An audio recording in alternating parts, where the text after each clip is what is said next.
Dice los versículos 9 y 10. Mas vosotros sois linaje escogido, real sacerdocio, nación santa, pueblo adquirido por Dios, para que anunciéis las virtudes de aquel que os llamó de las tinieblas a su luz admirable. Vosotros que en otro tiempo no erais pueblo, pero que ahora sois pueblo de Dios, que en otro tiempo no habíais alcanzado misericordia, pero ahora habéis alcanzado misericordia. Estamos frente a uno de los textos más hermosos que tiene la Biblia. Toda la Biblia es hermosa, hay grandes bendiciones. Pero cuando hablamos de una identidad como iglesia, una identidad como pueblo, este pasaje es central, es importante, es determinante. En el Antiguo Testamento, Dios dijo a su pueblo desde que pactó con el hombre, y pactó con el hombre con un compromiso serio. Dijo Dios: ustedes serán para mi pueblo, yo seré para ustedes Dios. Nosotros creemos en la doctrina del pacto. La doctrina del pacto para nosotros es vital, es importante porque establece el hilo conductor desde el principio de la creación hasta que el Señor Jesús venga y vayamos con Él para siempre. Como nosotros creemos en la doctrina del pacto, creemos que el pacto hecho de Dios con el hombre desde el principio es un pacto que tiene vigencia hoy. Y así como Él ha dicho desde Abraham: ustedes me van a hacer pueblo, yo seré su Dios, es un pacto que permanece ahora también y que será vigente a lo largo de toda la historia hasta que el Señor Jesucristo venga y nosotros como pueblo vayamos a la presencia del Señor. Debemos de tener nosotros muy claro esto, porque esto nos da identidad como pueblo. Debemos de entender que nosotros tenemos una identidad como un pueblo. No tenemos una identidad como pueblo a partir de una determinación de un grupo de personas. No somos nosotros pueblo porque una vez decidimos ser pueblo. Nosotros tenemos esta identidad como pueblo porque Dios dice: son mi pueblo, no por otra cosa. Hace un año o un año atrás hablábamos y predicaba sobre este libro de Efesios y decíamos que la iglesia, porque Pablo a los Efesios le habla de la iglesia no es iglesia porque determinó ser iglesia. Y revisábamos los primeros capítulos del libro de Efesios y descubríamos que la iglesia existe desde antes de la fundación del mundo. El Señor, en amor, habiéndonos predestinado para ser adoptados hijos suyos, nos dio a nosotros esta característica de iglesia desde antes de la fundación del mundo. Y Él, teniendo en su mente este proyecto de iglesia, entendemos nosotros hoy día que la iglesia no inicia el día de Pentecostés, la iglesia empieza desde Adán y Eva, incluso antes, en la mente del Señor antes de la fundación del mundo. La iglesia pues tiene una gran historia. La iglesia es el pueblo de Dios. Hemos nosotros de luchar un poco en esta verdad contra aquellos que hablan de que el pueblo de Dios es una cosa y la iglesia es otra. Algunos dicen: el pueblo de Dios es algo, el pueblo de Israel es un pueblo que tuvo enseñanzas, que tuvo mandamientos, que tenía promesas, pero luego entonces hoy día es la iglesia y la iglesia es otra. Y ahora la iglesia tiene otras promesas y tiene otras cosas. Eso es distinto, dicen ellos. Es la iglesia por un lado y por otro lado el pueblo. Pero este es un pensamiento dispensacionalista. Y el pensamiento dispensacionalista va en contra de la doctrina del pacto. Nosotros creemos que la iglesia y el pueblo de Dios son uno. Y solamente uno. Y el Señor ha dado identidad a este pueblo maravilloso que es la iglesia y que es el pueblo de Dios. Le ha dado una identidad que no le dio a ningún otro pueblo. Todos los pueblos tienen una identidad. Todos los pueblos les distingue algo. Acabamos de leer el pasaje de Isaías capítulo 62 y decía del pueblo que antes era desolada, desamparada. El pueblo desolado, desamparado, antes tenía este nombre. En el mismo libro de Isaías dice: pero ahora ya no son más desamparada ni desolada. Ahora, el pueblo que no conoce de Dios El pueblo gentil que no conoce de Dios, el pueblo pues, el hombre natural, que no ha sido salvado por gracia, las personas que no son cristianas pues, aquellos que viven fuera de nuestra cosmovisión cristiana, que no han sido llamados por el Señor, también son pueblo, pero no son un pueblo como nosotros. No son un pueblo con distinciones de parte de Dios para nosotros. Desde luego que ese es un pueblo rebelde, es un pueblo desobediente, es un pueblo no creyente. Pero el Señor ahora a nosotros nos da una identidad como pueblo. Cuando pensamos quiénes somos nosotros, normalmente cuando alguien nos dice o quiere averiguar de nuestra fe, nos dice, ¿y tú qué eres? Pues hombre como tú, ¿no? Casi podríamos contestar. Pero ¿quién eres tú? ¿Qué eres tú? Nos ven distintos y entonces nosotros tenemos que dar una declaración de nuestra fe. ¿Quién soy yo? ¿Quién eres? ¿Qué eres?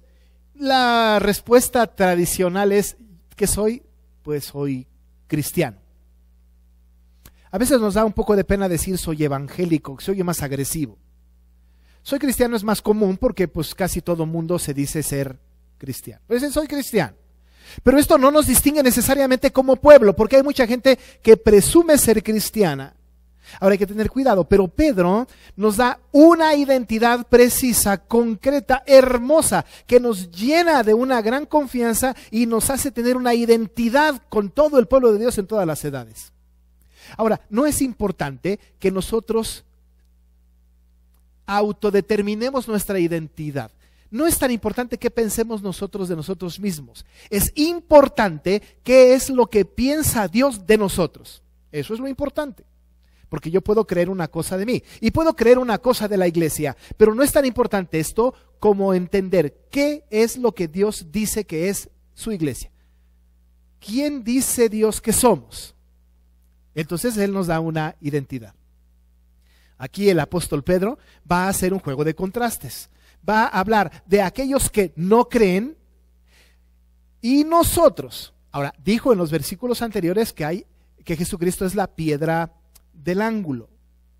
Ahora, en esta piedra hay algunos que tropiezan. Los que tropiezan son los que no creen. Son los desobedientes que están destinados a la desobediencia. Justo el versículo anterior del capítulo 2, verso 9, el anterior, el 8, dice, y piedra de tropiezo y roca que hace caer, porque tropiezan en la palabra, siendo desobedientes, a lo cual fueron también destinados. Hay un pueblo desobediente, es un pueblo que no reconoce a Cristo, que más bien Cristo y su palabra les hace tropezar, les hace dar tumbos, les estorba. Ellos no son pueblo de Dios, ellos son un pueblo desobediente, destinados para eso. Así que entonces hay un juego de contraste. Aquel que no cree, el pueblo que no cree, aquel pueblo que está del otro lado, y si está del otro lado, ya sabemos cuál es su reino y cuál es su rey, y por otro lado estamos nosotros. Ahora, cuando Pedro establece el contraste y termina esta idea en el versículo 8, dice, mas vosotros sois.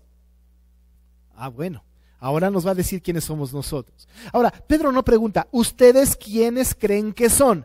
Él va a determinar, inspirado por el Espíritu Santo, teniendo esta inspiración de Dios, escribiendo porque el Espíritu Santo le inspira, le va a decir a esos expatriados que saben que tienen una esperanza viva, que tienen una herencia incorruptible, inmarcesible, incontaminada, estos expatriados, estos que están en la dispersión, que saben que van a sufrir y que deben de vivir una vida de santidad, como lo hemos predicado en el pasado, les dice, bueno, ustedes son, por si no lo sabían. Ahora, Pedro está inspirado por el Espíritu Santo. Además es judío y conoce el Antiguo Testamento. Y los judíos a los cuales se va a referir, o a la gente a la que se va a referir, sabe también de lo que Pedro está hablando. Y les da una identidad. Y les dice, ustedes son, no lo que se imaginan. Esta es su identificación, esta es su credencial. Esto es lo que les identifica con el resto del mundo. Esta es la identidad del creyente. Les dice, ustedes son, en lugar de ser desobedientes, en lugar de ser ustedes alejados de la ciudadanía, ustedes son linaje escogido, real sacerdocio, nación santa, pueblo adquirido por Dios. Ahora yo me imagino a aquellos extranjeros o aquellos hombres de la dispersión estando escuchando al apóstol o leyendo esta carta, y cuando alguien estaba leyendo esta carta, aquellos iban sintiéndose cada vez mejor. ¡Ay, somos linaje escogido! ¡Maravillosa cosa! Somos real sacerdocio, ¡qué privilegio! Somos una nación santa. Somos un pueblo adquirido por Dios. Esa es nuestra identidad. Esa es la identidad de la iglesia hoy día. Somos todas esas cosas. No solamente somos príncipe de paz y ya, somos linaje escogido, usted y yo.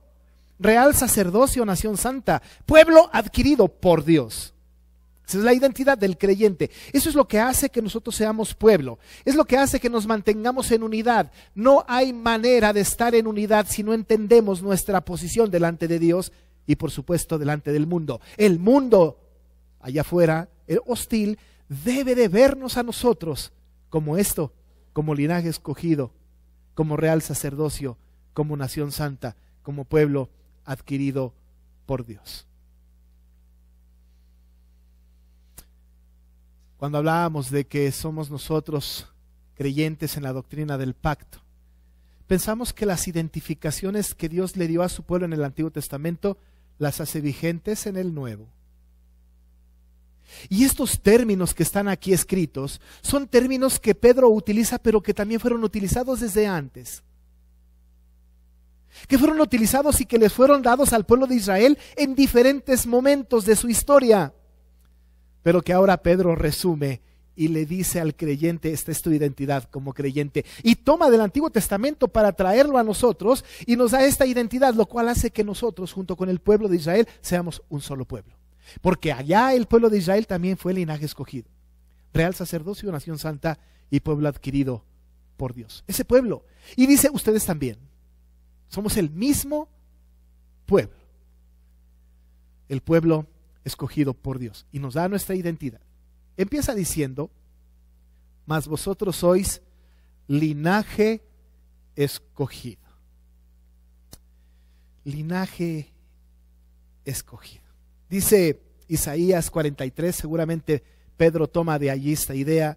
Mi pueblo, dice, mi escogido. Este pueblo he creado para mí, mis alabanzas publicará. Mi pueblo, mi escogido.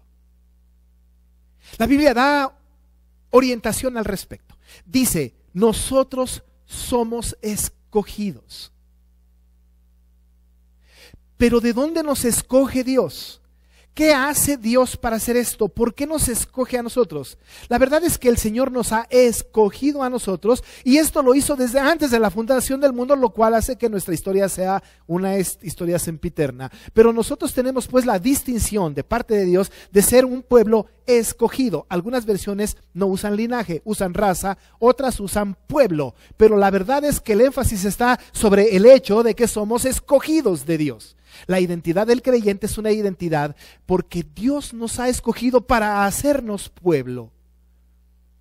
Y utiliza Pedro esta expresión, linaje. Puede ser también raza. Y cuando hablamos de linaje o raza, estamos hablando de que entonces nuestros antepasados están muy lejos de nosotros. Estamos hablando de un antepasado lejísimos, de un linaje que nosotros tenemos, que viene desde la primera persona a la que se le hizo la promesa. De tal manera que la Biblia habla de que el linaje de Abraham somos. Nosotros somos linaje de Abraham. Abraham es el padre de la fe y nosotros en él somos creyentes. Por él tenemos la fe. A él le fue dada la promesa por la eternidad y nosotros somos parte de esta herencia. Así que nuestro linaje está desde la época del pacto que Dios hace con Abraham. Desde entonces somos de este linaje de Abraham.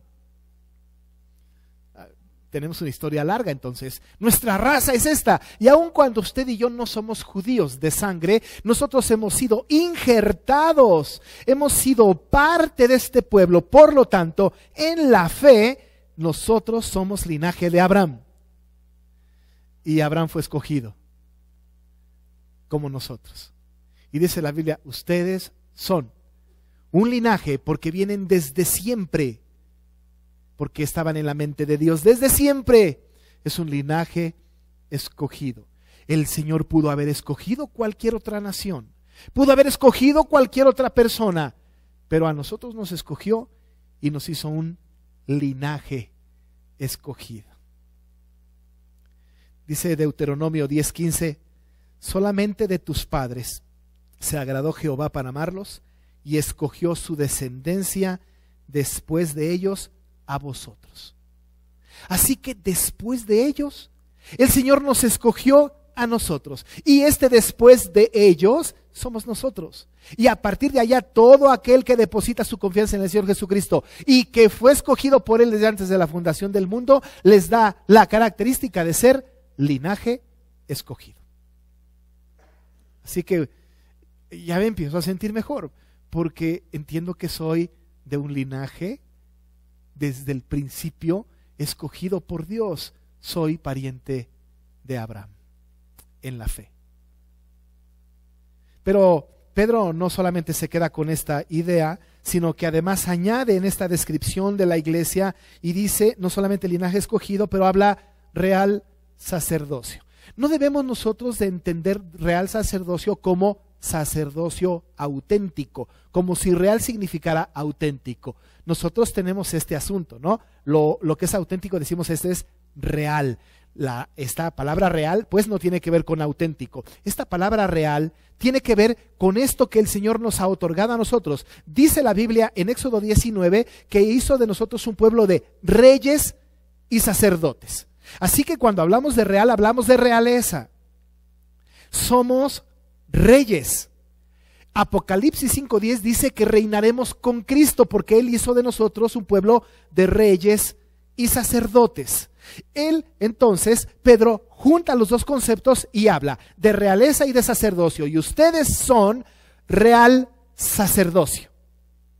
No un sacerdocio auténtico, no. Habla de reyes y sacerdotes. Ahora, yo soy linaje escogido, pero también soy rey, juntamente con Cristo reinaré por siempre. Entonces también soy sacerdote. Y cuando se habla de sacerdote, me da una tarea específica y me dice que soy un sacerdote porque él participa del creyente o participa el creyente del triple oficio de Cristo.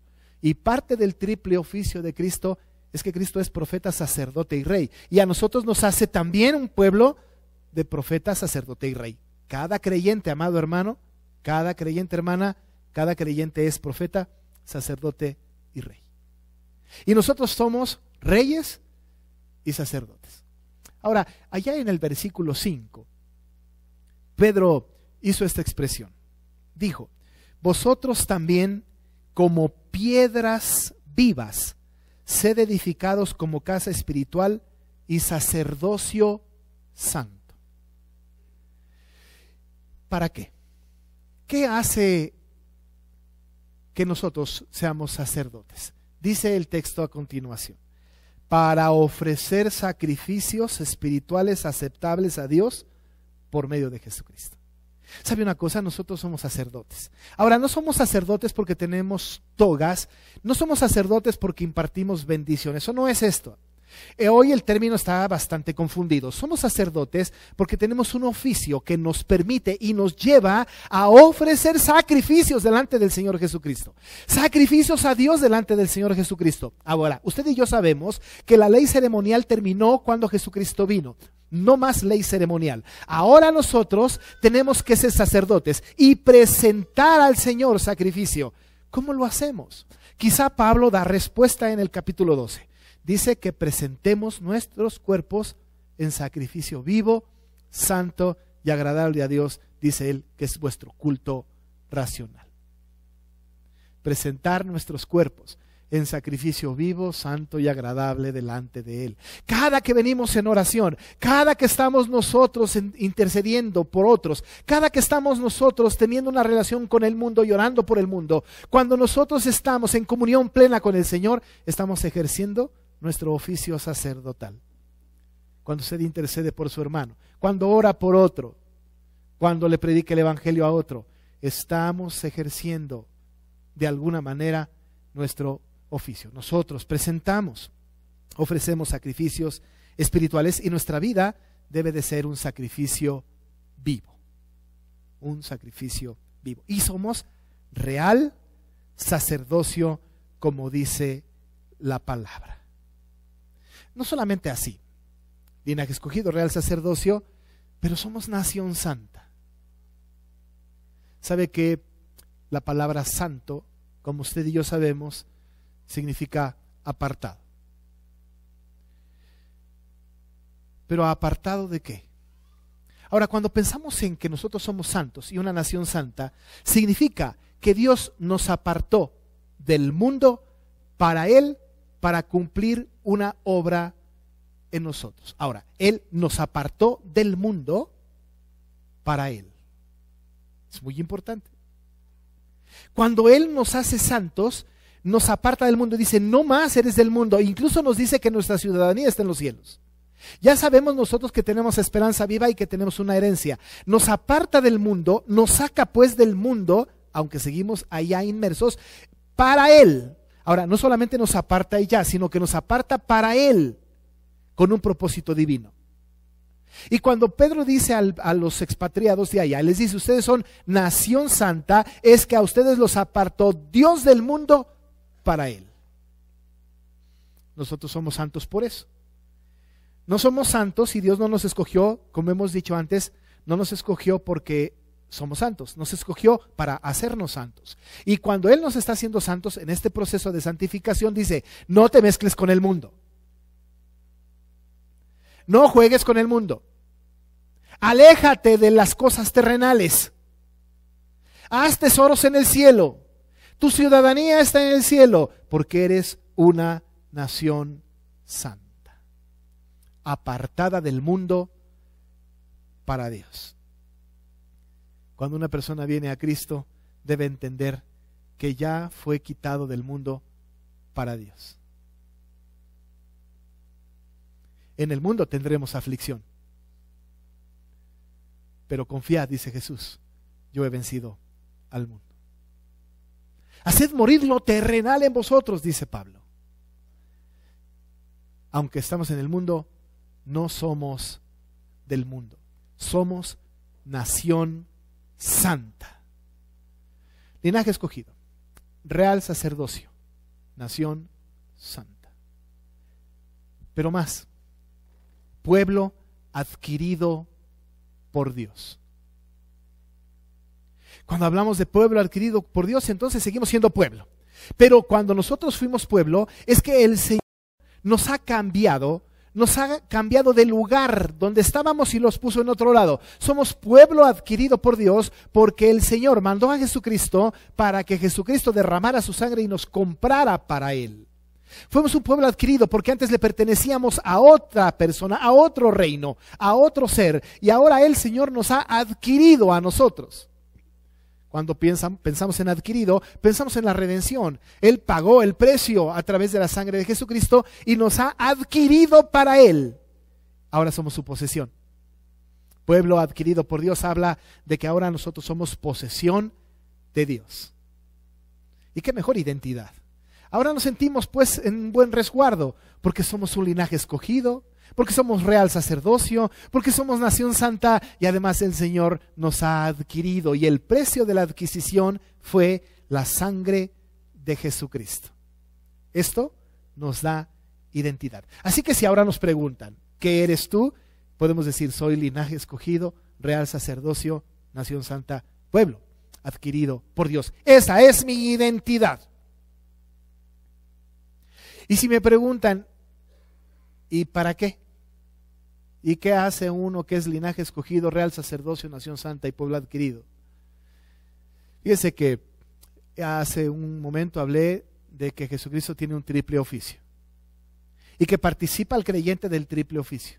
A nosotros nos ha hecho profetas, sacerdotes y reyes.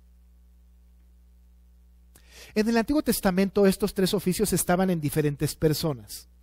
Por ejemplo, cuando pensamos en profeta, pues, a la mente vienen profetas, quizá el más pronto es Isaías. Cuando pensamos en rey, a nuestra mente viene quizá el mejor de los ejemplos, David. Y cuando pensamos en sacerdote, pensamos en la familia de Leví, pero quien más viene a nuestra mente quizá es Aarón. Había personas, un sacerdote, un rey, un profeta. En aquel tiempo, en el Antiguo Testamento, lo hemos dicho en anterioridad, cuando Dios hablaba al pueblo, lo hacía a través de un profeta. El profeta decía, así dijo Jehová. Cuando el pueblo hablaba a Dios, hablaba al sacerdote, dile a Dios. Y entonces el sacerdote intercedía delante de Dios por el pecador. Así que en el tiempo cuando viene Jesucristo, Jesucristo reúne este triple oficio en Él solo. Y Él es profeta, sacerdote y rey. Y lo participa a nosotros. En este texto tenemos nosotros este triple oficio del creyente. Y dice, ustedes son profetas, sacerdotes y reyes. Nos ha quedado claro en la determinación de real sacerdocio que nosotros somos reyes y sacerdotes. Pero profetas. Ahora, profeta no es aquel que adivina el futuro. Profeta es el que habla la palabra de Dios. Profeta es el que dice el consejo de Dios que está en su palabra. Y nosotros somos profetas y el texto dice que nuestra función es anunciar las virtudes de aquel que nos llamó de las tinieblas a su luz admirable. Esta es la labor profética del pueblo ahora. Es llevar a otros las virtudes, es hablar de Dios. Ahora, cuando nosotros vamos al mundo, hablamos de Dios, pero no hablamos cualquier cosa. No nos es permitido hablar cualquier cosa de Dios. Tenemos que hablar las virtudes de Dios. Es hablar de este Dios al que honramos, este Dios que está revelado en la palabra. Vamos a hablar de este Dios que nos dice a nosotros quién es, qué es lo que podemos decir de Él. No podemos inventar nada de Dios. No podemos ir al mundo hablando y de virtudes de Dios que Dios no tiene o que Dios no permite. No le podemos engañar al mundo diciendo ora a Dios y caerá oro del cielo. Esta no es una virtud de Dios. Dios no dijo eso. Tenemos que hablar al mundo de las virtudes de Dios y Dios se ha revelado en su palabra y no podemos hablar otra cosa que no sea al Dios que está revelado en su palabra. La labor profética de la iglesia es anunciar las virtudes. ¿De quién? De Dios. Entendiendo que Él nos llamó de las tinieblas a su luz admirable. Porque cuando nosotros nos relacionamos con el mundo, le tenemos que decir al mundo quién es Dios y decirle, yo era pecador, no era pueblo, pero ahora soy pueblo. Ahora soy linaje escogido, real sacerdocio, nación santa y pueblo adquirido por Dios y tengo la responsabilidad de decírtelo a ti porque a mí me sacó de las tinieblas y me llevó a la luz admirable. La responsabilidad pues de la iglesia con esta identidad como pueblo es de anunciar las virtudes, es de predicar el evangelio, es de hablarles a otros del poder salvador de Jesucristo que saca de las tinieblas al pecador y lo lleva a su luz admirable. Esa es la función de la iglesia. Es la labor profética. Y nosotros tenemos testimonio de esto, porque antes no éramos pueblo, ahora somos pueblo. Dice el versículo 10, vosotros que en otro tiempo no erais pueblo, pero que ahora sois pueblo de Dios. Que en otro tiempo no habíais alcanzado misericordia, pero ahora habéis alcanzado misericordia. No éramos pueblo. Ahora somos pueblo.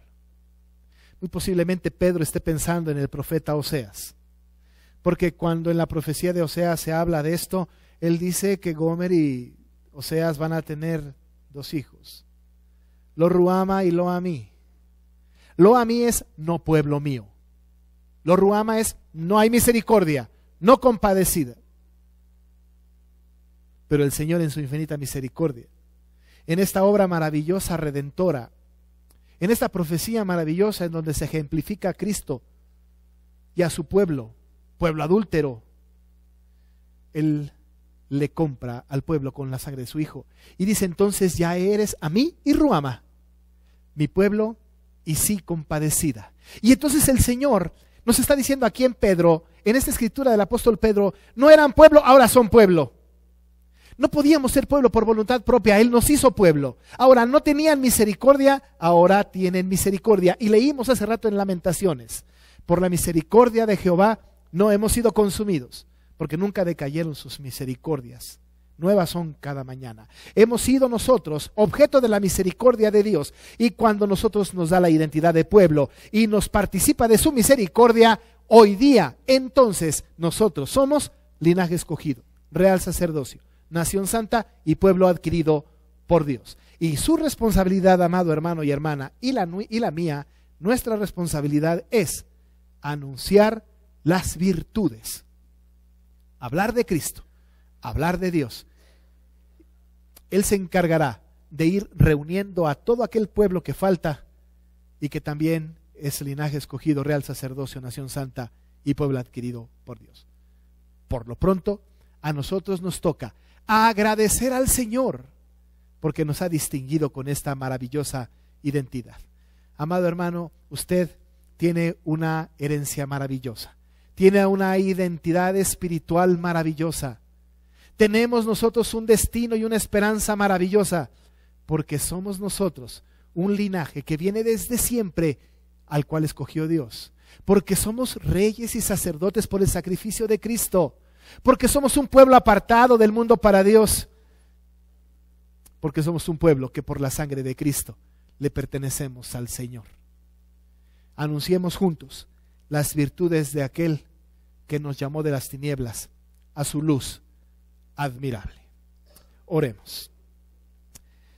Señor y Dios, somos pueblo, porque tú nos has distinguido con esto. Nos has declarado pueblo. Tú has dicho, yo seré tu Dios, tú serás mi pueblo. Desde el principio, sigue vigente. Gracias, Padre, porque nos has distinguido con estas características: linaje escogido, real sacerdocio, nación santa, pueblo adquirido por ti. Ayúdanos, Señor, para que podamos anunciar al mundo las virtudes tuyas, que fuiste capaz de llamarnos de las tinieblas y traernos a tu luz admirable, en donde vivimos en paz, con una nueva identidad, entendiendo que no éramos pueblo, pero que ahora somos pueblo, entendiendo que no éramos merecedores de tu misericordia, pero que ahora tenemos tu misericordia. Gracias, Señor, por tu palabra, en el nombre de Jesús. Amén.